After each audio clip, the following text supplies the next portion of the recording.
Hey guys, it's Joe with PocketNow.com. Android 4.2 brought with it a new feature, and that's multi-user support. At least on tablets anyway. So let's go take a look at how we can set that up, switch between users, and even delete users when we don't need them anymore.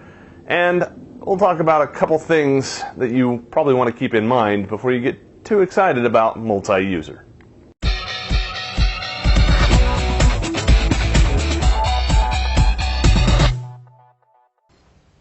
So here we've got a Nexus 10, it's running Android 4.2, and I've only got one user. Let's go ahead and unlock it.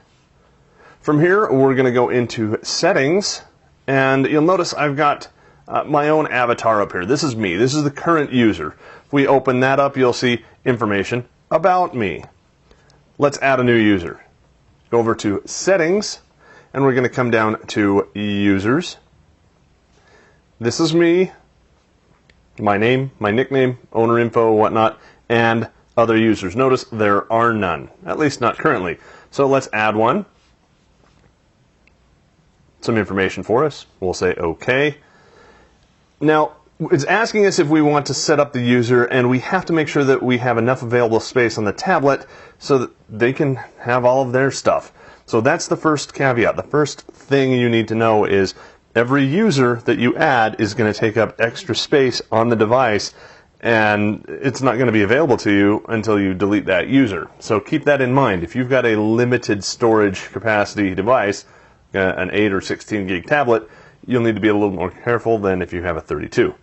So now you notice down here I've got me, and I've got this new user. And it doesn't take too long to switch between the two. It's not quite as fast as I'd like it to be, but there you go, I can switch right over to it. And let's unlock. And the first thing you're met with is, oh, the same thing that you get when you have a brand new tablet. It's asking you to step through the process. I'm going to say no, that I don't have that. I'm not going to get an account now, yada, yada, yada. And let's put in Joe Rogers. How about that? I'll be Mr. Rogers for today. Joe Roger. And we are now complete. Same thing, we've got our basic desktop, our home screens. Nothing here because I didn't set up a Google account. I can always go in and add one of those over here in Settings, and under Accounts. See, I have none. I can add an account right in there. So you can come back and do that at a later time.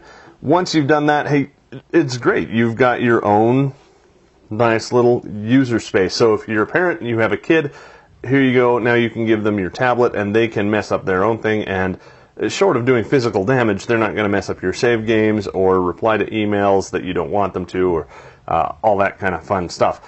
So switching users, come up here. It's just as simple as that. Again, it takes a little bit of time to swap out that user space, and then we can log right in, and you'll notice that this is my desktop right there. Okay, so now I don't want this user on my tablet anymore. How do I get rid of it? Go back into Settings and back down to Users. Primary user you can't get rid of without doing a factory reset, at least not as far as I know.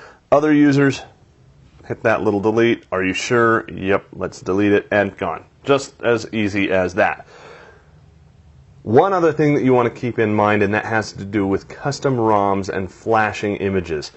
If you are using Android 4.2 and you are using multi-users, or arguably even if you're not, it might mess with the SD storage space and start nesting folders deeper and deeper and deeper until you run out of space, and it's kind of a bug. A lot of the recovery makers and whatnot are addressing that, but keep it in mind, it's a little bit early in the game. You shouldn't be doing multi-user on smartphones anyway, at least not according to Google, but we really don't know why that is. Anyway, showing off multiple users on Android 4.2 Jelly Bean for Pocket Now, I'm Joe Levi. Thanks for watching.